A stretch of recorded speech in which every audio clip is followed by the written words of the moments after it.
नमस्कार दोस्तों, मेरा नाम है शशिकांत पंडित और आपका स्वागत है मूनस्टोन क्लासेस में। इस पर्टिकुलर वीडियो में हम लोग स्टार्ट करने वाले हैं और एंड भी करेंगे क्लास 9 की सोशल साइंस की ज्योग्राफी की first chapter, that is India size and location. ठीक है, तो बहुत बेसिक सा चैप्टर है ये। सारे बहुत कुछ जो है ये आपने पहले भी जूनियर क्लासेस में पढ़ चुके होंगे, उसी को हम लोग जस्ट एक बार रिवाइज करेंगे। तो ये चैप्टर सबसे ईजिएस्ट चैप्टर है क्लास 9 की ज्योग्राफी से, और बहुत स्कोरिंग भी है। तो बहुत सारे मैं डिटेल्स क्रिस्टल क्लियर कर दूंगा। तो इस वीडियो को अंत तक जरूर देखिएगा, और अगर वीडियो अच्छा लगे तो लाइक शेयर एंड सब्सक्राइब जरूर कर दीजिएगा। तो चलिए इस वीडियो को स्टार्ट करते हैं।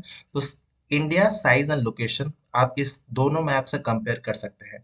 ये जो मैप है ये है 267 BCE, मतलब ये मौर्य टाइप का है। ठीक है, लगभग 2500 साल पहले का ये मैप है। ठीक है, और ये प्रेजेंट डे हमारा मैप है। देख सकते हैं ये प्रेजेंट डे मैप है, और ये उस समय मौर्य जो चंद्रगुप्त मौर्य का टाइम था, तो उस समय इंडिया सिर्फ आज का प्रेजेंट डे इंडिया नहीं था। उस समय पाकिस्तान, जो उस समय पाकिस्तान था भी नहीं, फिर बहुत सारा part of Afghanistan, even some part of Central Asian countries, ठीक है, तजिकिस्तान जैसे कंट्रीज का भी कुछ पार्ट इंडिया के अंडर में आता था। और अगर साउदर्न साइड में देखेंगे तो ये तो चंद्रगुप्त मौर्य का एम्पायर का एक रूल था। ठीक है, तो जिसको हम लोग आज के समय में बहुत लोग अखंड भारत भी कहते हैं, है ना। लेकिन प्रेजेंट डे कंटेक्स्ट में देखा जाए तो प्रेजेंट डे हमारा प्यारा भारत जो है वो कुछ इस तरह से लगता है। ठीक है, लेकिन अगर आप मैप खोलेंगे ऑनलाइन गूगल पे या कोई किसी भी सर्च इंजन पे, तो आपको अलग अलग इंडिया का मैप दिखाई देगा। क्योंकि जो ये वाला जम्मू कश्मीर वाला रीजन है, ये वाला जो पार्ट है, ये क्या है, तो पाकिस्तान के पास ऑक्युपाई किया गया, इसीलिए हम इसको पाकिस्तान ऑक्युपाइड कश्मीर कहते हैं। और पाकिस्तानी लोग इसको, जो हमारा वाला कश्मीर का पार्ट है, वो उन लोग को आज़ाद कश्मीर कहते हैं। ठीक है, तो ये डिस्प्यूटेड लगभग एरिया है। इंडिया हमेशा इसे क्लेम करता है, पाकिस्तान भी क्लेम करता है। फिर इधर में जो पार्ट है, सम पार्ट ऑफ दिस, जो कि लद्दाख वाले रीजन है, वो बेसिकली अक्साई चीन रीजन है। तो 1962 का जब वॉर हुआ था इंडिया चाइना के बीच में, उसमें हम लोग ने चाइना से हार गए थे। इसीलिए बहुत सारा जो पार्ट है, लद्दाख वाला रीजन जिसको अक्साई चीन कहा जाता है, कुछ पार्ट ऑफ हिमाचल प्रदेश, अरुणाचल प्रदेश, सिक्किम का बहुत सारा पार्ट जो है वो चाइना क्लेम करता है। ठीक है, तो ये एक्चुअल मैप नहीं है हमारा मैप, लेकिन हम लोग इसी मैप को रिप्रेजेंट करते हैं। As an Indian we should always represent through this map only, है ना। क्योंकि हम लोग इसको क्लेम करते हैं, और ये फ्यूचर में कभी ना कभी इंडिया का पार्ट होगा ही होगा। और गवर्नमेंट है या चाहे हम लोग आम इंसान भी, इसमें हम लोग को योगदान देना पड़ेगा। ठीक है, तो ये हमारा प्रेजेंट डे और 2500 साल पहले का इंडिया का आपको समझ आ गया होगा। अब हम लोग देख लेते हैं इंडिया का है, इंडिया का जो पोजीशन है ग्लोब में वो किस तरह से है। तो अगर हम लोग मैप में देखते हैं 2D व्यू में, तो कुछ इस तरह से ही लगेगा। ठीक है, तो इंडिया का पोर्शन देख सकते हैं, इंडिया कहाँ पर सिचुएटेड है। तो हम लोग, अगर आपको पता होगा कि जो हमारा जीरो मेरिडियन जो लॉन्गिट्यूड है ना, तो ये ग्रीनविच मेरिडियन जिसको बोलते हैं, वो 0 डिग्री लॉन्गिट्यूड, और ये हो जाता है हमारा इक्वेटर। तो इक्वेटर लगभग यहाँ से पास होता है। तो इक्वेटर इंडिया से पास नहीं होते। इंडिया से कौन सा लाइन पास होता है, तो इंडिया से पास जो होता है वो होता है ट्रॉपिक ऑफ कैंसर। इक्वेटर होता है 0 डिग्री लैटिट्यूड। ठीक है, और ट्रॉपिक ऑफ कैंसर जो है वो है 23.5 डिग्री नॉर्थ, है ना। तो इंडिया कौन से हेमिस्फीयर में, ये पूछा जा सकता है। तो देख सकते हैं, क्योंकि हम लोग इक्वेटर के अबव में है, इसीलिए हम लोग नॉर्दर्न हेमिस्फीयर में हैं। ठीक है, और हम लोग जीरो मेरिडियन के राइट हैंड साइड पे है। ठीक है, तो राइट हैंड साइड पे है, इसीलिए हम लोग ईस्टर्न हेमिस्फीयर में है।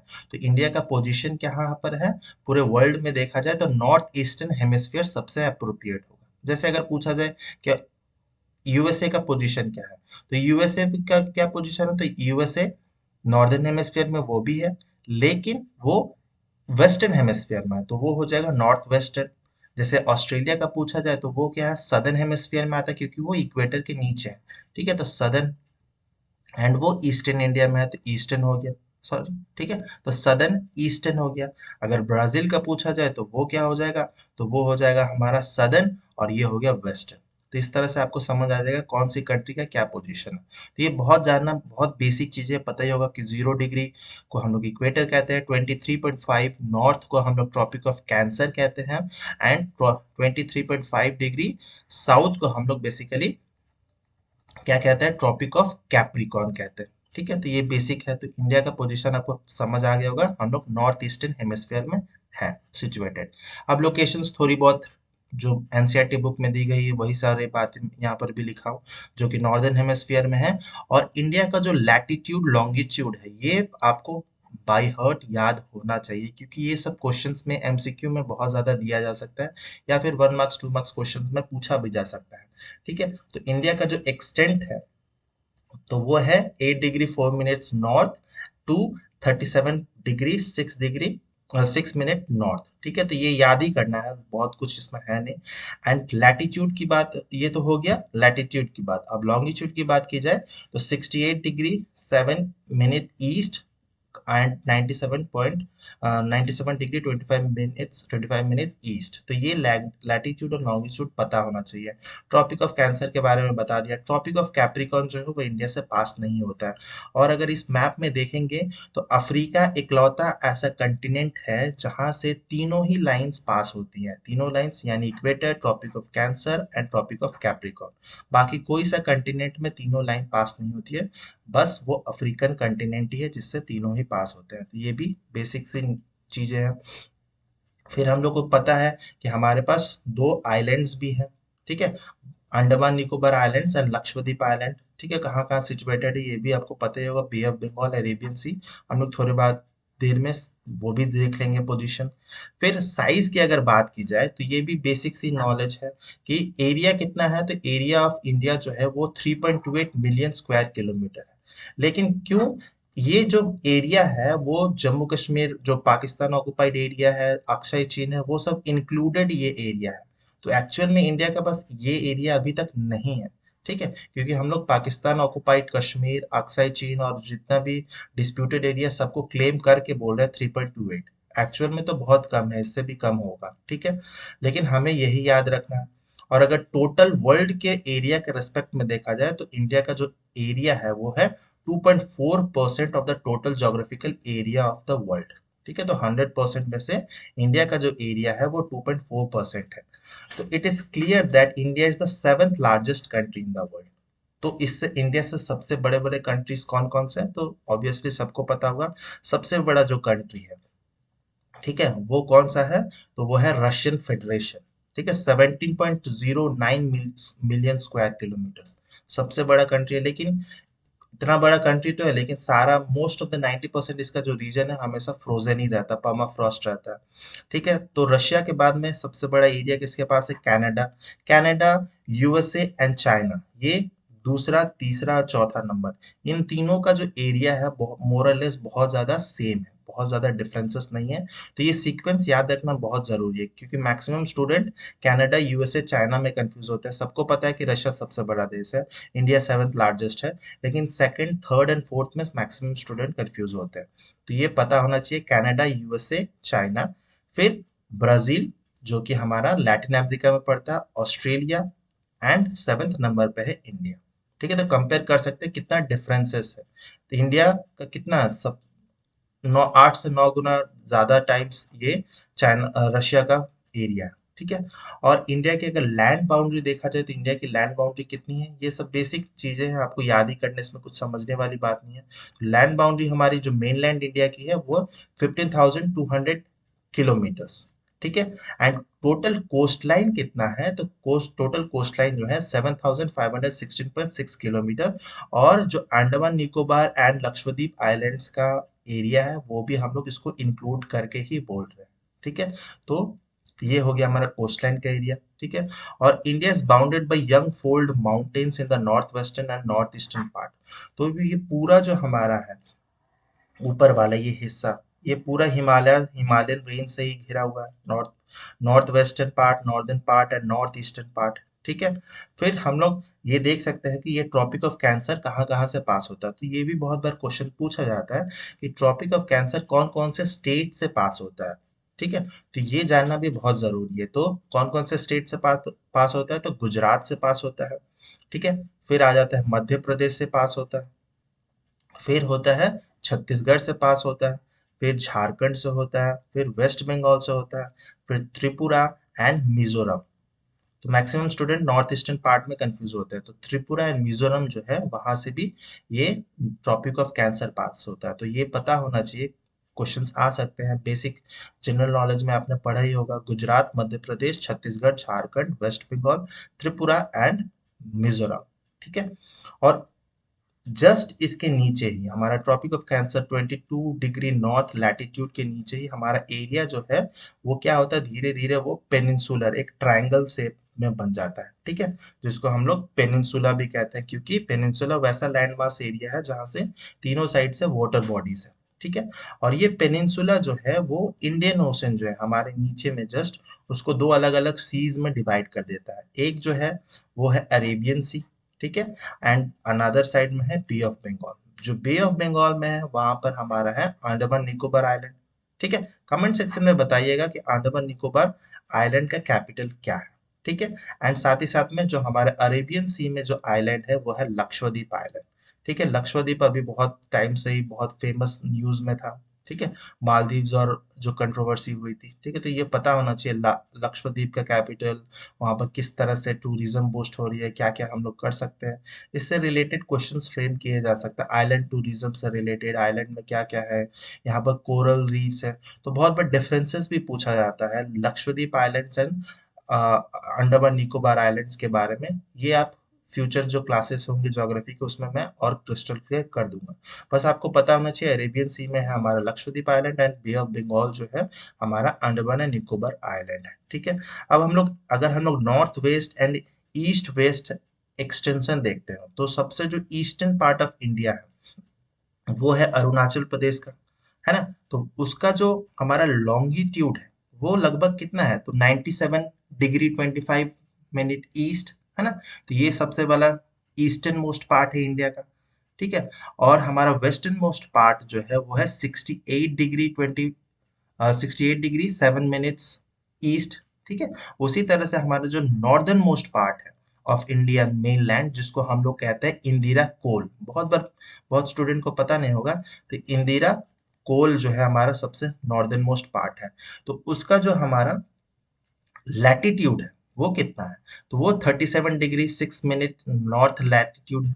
ठीक है, और जो southern most part of India है, अगर क्वेश्चंस में आता है कि मेनलैंड का, तो मेनलैंड का जो सदर्न मोस्ट पार्ट होगा तो वो हो जाएगा कन्याकुमारी वाला रीजन, जो टूटीकोरिन वाला रीजन है। लेकिन अगर होल इंडिया का बात किया जाए, क्योंकि इंडिया में हम लोग अंडमान निकोबार लक्षद्वीप को भी काउंट करेंगे ना, तो सबसे जो सदर्न मोस्ट पार्ट है इंडिया का उसको हम लोग इंदिरा पॉइंट कहते हैं। ठीक है, इंदिरा पॉइंट, और उसका जो लैटिट्यूड है वो 8 डिग्री 4 मिनट्स नॉर्थ लैटिट्यूड। तो सदर्न मोस्ट पॉइंट जो है वो इंदिरा पॉइंट है, एंड जो northern most part of India है वो है इंदिरा कोल। तो ये सब बेसिक नॉलेज आपको पता होना चाहिए। और आप देख सकते हैं, तो हम अगर पूछा जाए कि ईस्ट वेस्ट सबसे लंबा है या नॉर्थ वेस्ट, तो देखने में अगर लैटिट्यूड डिफरेंस देखा जाए तो लैटिट्यूड डिफरेंस सबसे जो लॉन्गिट्यूड डिफरेंस है वो सबसे ज्यादा ईस्ट वेस्ट में दिख रहा है। लेकिन डिस्टेंस इसमें ज्यादा नहीं है। ठीक है, कंपेरेटिवली ज्यादा नहीं है।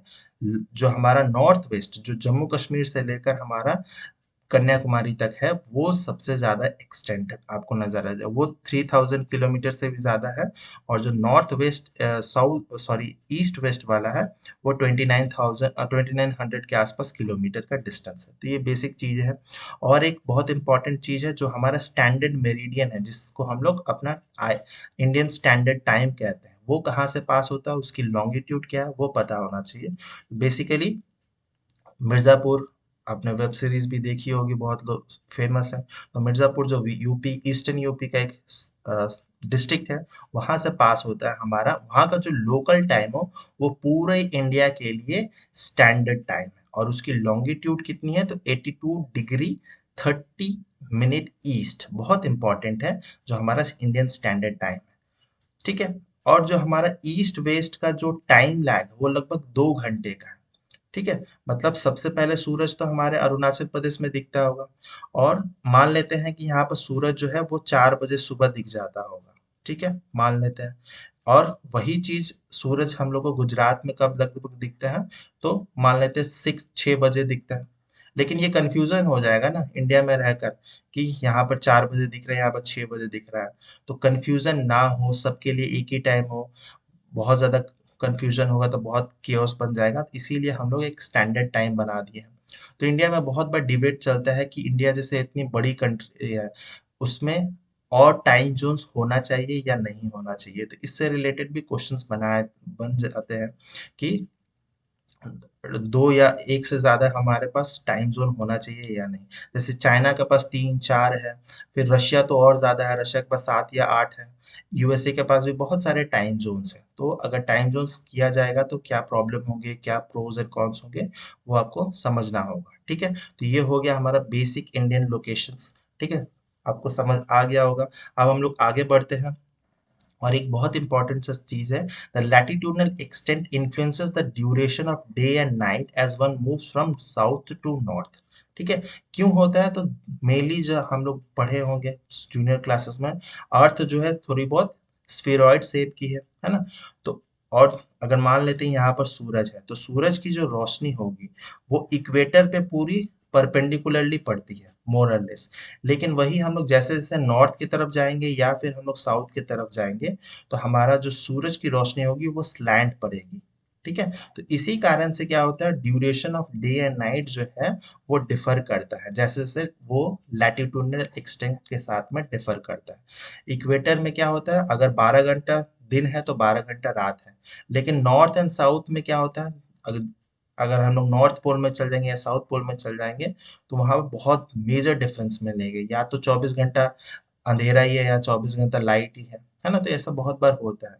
तो ये जो हमारा अर्थ का शेप है स्फीरॉइड शेप में, फिर किस पोजीशन पे है, किस तरह से रिवॉल्व कर रहा है, उस पर डिपेंड करता है मेनली। ठीक है, ये भी आपने जूनियर क्लासेस में पढ़ा ही होगा। फिर हम लोग आगे बढ़ते हैं कि इंडियन वर्ल्ड में देखा जाए। ठीक है, तो Indian landmass has a central location. तो वर्ल्ड, अगर वर्ल्ड मैप में देखा जाए तो इंडिया का पोजीशन जो है बहुत बहुत स्ट्रेटेजिक पोजीशन पे है। क्यों? क्योंकि हम लोग जो है इंडिया हो गया, पाकिस्तान, नेपाल, बांग्लादेश, श्रीलंका, ये सब सारे कंट्रीज मिला के, अफगानिस्तान मिलाकर हम लोग उसको इंडियन सब कॉन्टिनेंट कहते हैं। ठीक है, तो बहुत बार आपने न्यूज में सुना होगा कि इंडियन सब कॉन्टिनेंट है क्या। तो उसमें mainly Afghanistan, Pakistan, India, Nepal, Bhutan, Sri Lanka, even Maldives, ये सारे कंट्रीज मिलकर हम लोग इंडियन सब कॉन्टिनेंट कहा जाता है। और ये पूरा पार्ट जो है ये तो एशिया है लगभग। तो एशिया का हम लोग सदर्न पार्ट में रहते हैं, इसीलिए हम लोग को कहा जाता है साउथ एशियन कंट्रीज। ठीक है, तो ये सारे कंट्रीज जो है इन उनको साउथ एशियन कंट्रीज कहा जाता है। और बहुत बार आपने सुना होगा साउथ ईस्ट एशियन कंट्रीज। तो साउथ ईस्ट एशियन कंट्रीज ये सारे हैं, जो फिलीपींस, इंडोनेशिया, ये सारे, मलेशिया, ये सब आ जाता है साउथ ईस्टर्न कंट्रीज में। ठीक है, लेकिन हम लोग जो आते हैं साउथ एशियन कंट्रीज में। और इंडिया का लोकेशन इतना स्ट्रैटेजिक इसलिए भी है क्योंकि आप देख सकते हैं जो हमारा नीचे में है वो है इंडियन ओशन। ठीक है, इधर में आपको मिल जाएगा पैसिफिक ओशन, ये भी पैसिफिक ओशन, ये हो गया अटलांटिक ओशन, ये हो गया सदर्न ओशन, ऊपर में हो गया आर्टिक ओशन।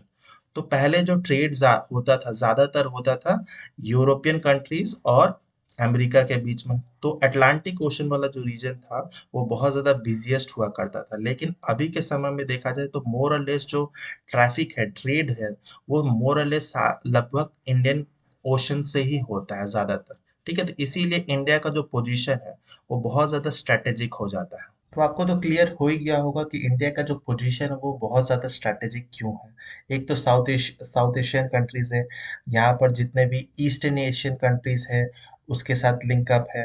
फिर इंडिया का जो मिडिल ईस्टर्न कंट्रीज है उसके साथ भी बहुत क्लोज प्रॉक्सिमिटी है। साथ ही साथ हम लोग अफ्रीकन कंटिनेंट के साथ, अफ्रीका के साथ भी जुड़ सकते हैं। एंड पहले क्या होता था, जब हम लोग ट्रेड करते थे तो ज़्यादातर हम लोग जब भी ट्रेड करते थे यूरोपियन कंट्रीज के साथ में, तो हम लोग को ये नीचे से ऐसे करके घूम केप ऑफ गुड होप ऐसे करके ऐसे यूरोप में एंटर करना पड़ता था। लेकिन जैसे ही सुएज कैनाल खुल गया, सुएज कैनाल बेसिकली इजिप्ट में एक मैनमेड कैनाल है। ठीक है, तो वहां से बेसिकली हम लोग रेड सी होते हुए हम लोग मेडिटेरेनियन, सुएज कैनाल पास होते हैं, फिर मेडिटेरेनियन सी, और इसके बाद डायरेक्ट हम लोग यूरोप से जुड़ जाते हैं। तो इंडिया का पोजीशन इसीलिए बहुत ज्यादा स्ट्रैटेजिक है। एक तो इंडियन ओशन, तो ये बहुत बार क्वेश्चन पूछा जाता है कि इंडिया का पोजीशन जो है पूरे वर्ल्ड में कितना स्ट्रैटेजिक लोकेशन पे है, क्या है फायदा है। तो ये सब आपको पता होना चाहिए। इंडियन ओशन कंट्री, जो इंडियन ओशन का नाम भी पड़ा है वो किस लिए पड़ा है, बेसिकली कोई भी दूसरा देश नहीं है जिसके नाम पे उसका ओशन हो, है ना। तो ऐसा नहीं है कि इंडियन ओशन इंडिया के नाम पे है तो इंडिया का पूरा उसमें ऐसा कुछ नहीं है, लेकिन क्योंकि इंडिया का सबसे लंबा कोस्टल बाउंड्रीज लगता है इंडियन ओशन में, इसीलिए हम लोग मेनली इसको इंडियन ओशन नाम रखा गया। और चाइना हो गया या बहुत सारे जो एनिमी कंट्री है वो पसंद नहीं आता है इस ओशन को इंडियन ओशन, वो लोग दूसरा नाम से भी बहुत बार कहते हैं, ठीक है। तो इसीलिए स्ट्रेटेजिक जो लोकेशन है वो उससे बहुत बार क्वेश्चंस पूछे जाते हैं, तो आपको पता होना चाहिए किस तरह से हम लोग अलग अलग, इवन हम लोग जो साउथ ईस्ट एशियन कंट्रीज है या ऑस्ट्रेलिया जैसे ओशिनिया जैसे कंटिनेंट है उससे भी बहुत आसानी से जुड़ सकते हैं। तो इंडिया का पोजीशन जो है बहुत ज़्यादा सेटिस्फैक्ट्री है। और इसमें भी देख सकते हैं कि इंडिया का जो ट्रेड हुआ करता था पहले भी, अगर ट्रेड हुआ करता जब सिल्क रूट ट्रेड होता था तो इंडिया से भी बहुत बार ऐसे जाता था Central Asian from China to Central Asian countries and other European countries, ठीक है। तो उस समय से ही हम लोग देख सकते हैं, या फिर आपने हिस्ट्री में भी पढ़ा होगा जब हमारा एंशियंट टाइम्स था, मिडिएवल टाइम्स था, हम लोग का रोमन्स के साथ, इजिप्शियन के साथ में, फिर चाइनीज के साथ, मिडिल ईस्टर्न कंट्रीज, मेसोपोटामियन, सब के साथ में ट्रेड रिलेशंस था ही। और आज के प्रेजेंट में भी देखा जाए तो ये जितने भी कोस्टल हमारे स्टेट्स हैं वहां से भी बहुत ज्यादा ट्रेड्स होते हैं। और ना ही सिर्फ ऐसा नहीं है कि लैंड रूट से ही ट्रेड होता है, लैंड, सी रूट, एयर रूट सबसे ही कनेक्टिविटी है। बट सी रूट जो होता है सबसे चीपेस्ट मीन्स ऑफ ट्रेड होता है, ठीक है, सबसे चीपेस्ट है। और एयर रूट जो है सबसे महंगा पड़ जाता है, ठीक है। और धीरे धीरे इंडिया जो है वो रेलवे रूट भी बना रहा है मिडिल ईस्टर्न कंट्रीज के साथ में, सऊदी अरब या फिर जो हमारे यूएई है या फिर हमारे बांग्लादेश के साथ ऑलरेडी है, जो नेबरिंग कंट्रीज है उनके साथ में भी हमारा रिलेशंस ऑलरेडी स्ट्रांग ही है, ठीक है। तो इसीलिए ये मैप्स जो है बहुत इंपॉर्टेंट है। और जनरली मैक्सिमम स्कूल्स में क्या होता है, तो जो एटलस बुक होती है वो स्कूल्स में पढ़ाया ही नहीं जाता है। और एटलस बुक ज्योग्राफी के लिए सबसे सबसे इम्पोर्टेंट है। अगर आपको ज्योग्राफी को इंटरेस्टिंग बताना है, समझना है, अच्छे से क्लैरिटी लानी है, तो एटलस बुक को हमेशा ही, जब भी ज्योग्राफी पढ़े एटलस बुक मैप्स को देखिए, तब आपको इंटरेस्ट भी जागेगा और आपको समझ भी, क्लैरिटी भी आएगी। तो एटलस बुक हम जरूरी है पढ़ना आपको। हम लोग के टाइम में क्या होता था, जब हम लोग बोर हो जाते थे तो हम लोग एटलस बुक से ही खेलते थे। तो ये पता, आजकल के स्टूडेंट जो है ज्यादातर वो एटलस बुक को नेग्लेक्ट करते हैं और स्कूल में भी उतना एम्फोसिस नहीं दिया जाता है। तो मैप्स एटलस बुक बहुत इंपॉर्टेंट है, क्योंकि मैपिंग का क्वेश्चन तो आते ही है, ठीक है। फिर हम लोग नेक्स्ट हम लोग जो देखेंगे वो है इंडियन नेबर्स, ठीक है। तो ये भी पता होना चाहिए, इसके बारे में लगभग पता ही होगा आपको। तो इंडियन नेबर्स में अगर देखा जाए तो हमारा वेस्टर्न पार्ट में जो है वो दो नेबर्स है हमारे, वो है पाकिस्तान एंड अफगानिस्तान, ठीक है।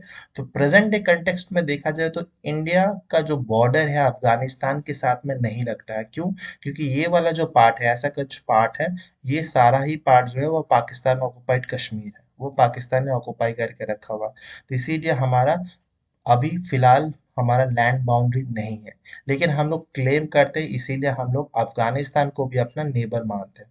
तो वेस्टर्न पार्ट में ये दोनों हो गए हमारे नेबर्स।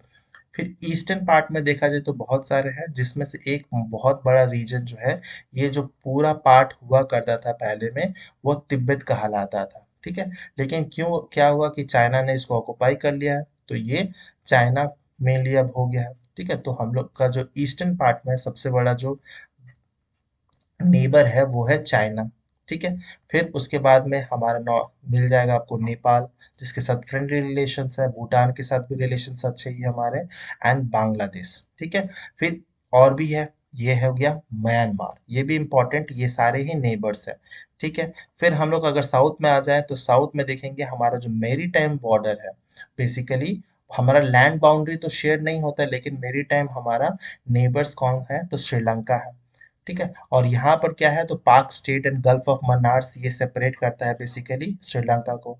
और अगर लक्षद्वीप आइलैंड के जस्ट नीचे देखेंगे तो बहुत ज़्यादा दूरी नहीं मिलेगी, मालदीव्स, मालदीव्स भी हमारा एक नेबरिंग कंट्रीज है। अगर आप बहुत नज़दीक से देखेंगे तो ये जो आइलैंड्स है, Andaman and Nicobar islands basically, तो ये जो सबसे लोअर मोस्ट आइलैंड है, उसका जो इंडोनेशिया का जो डिस्टेंस है, ठीक है, वो भी बहुत बहुत लेस है, लेकिन फिर भी हम लोग इस कंट्री को अपना नेबर नहीं मानते हैं, ठीक है। लेकिन ये सारे नेबर्स है, तो दो हमारे हो गए मेजर, हमारे जो मेरी टाइम नेबर्स है वो हो गया श्रीलंका एंड मालदीव्स। बाकी जो है वो हमारे लैंड नेबर्स है, लैंड के थ्रू होता है, जिसमें म्यांमार आता है, बांग्लादेश, भूटान, नेपाल, चाइना, अफगानिस्तान एंड पाकिस्तान। ठीक है, तो सबसे बड़ा जो लैंड बाउंड्री है वो किसके साथ शेयर होता है? तो बहुत लोगों को लगेगा पाकिस्तान होगा या चाइना होगा, लेकिन सही जवाब जो है वो होगा बांग्लादेश। बांग्लादेश के साथ में सबसे बड़ा लैंड बाउंड्री है हमारा। तो ये कुछ कुछ बेसिक चीजें हैं, और यही था ये चैप्टर में, ज्यादा कुछ ऐसा है नहीं, बहुत कुछ। तो इसी तरह से ये चैप्टर यहाँ पर समाप्त होता है। उम्मीद करता हूँ आपको बहुत कुछ समझ में आया होगा। जो नेक्स्ट चैप्टर्स है ज्योग्राफी के वो बहुत ज़्यादा इंटरेस्टिंग होंगे, उसमें बहुत कुछ बताने लायक है। फर्स्ट चैप्टर में ऐसा कुछ खास नहीं था। तो अगर वीडियो अच्छा लगा है तो लाइक ज़रूर कीजिएगा, कोई डाउट हो, सजेशंस हो तो कमेंट बॉक्स में कर सकते हैं। शेयर एंड सब्सक्राइब ज़रूर से ज़रूर कीजिए, एंड टाइमली नोटिफिकेशन पाने के लिए बेल आइकन को ज़रूर हिट कर दीजिएगा। मिलेंगे नेक्स्ट वीडियो में, टिल देन बाय बाय, जय हिंद।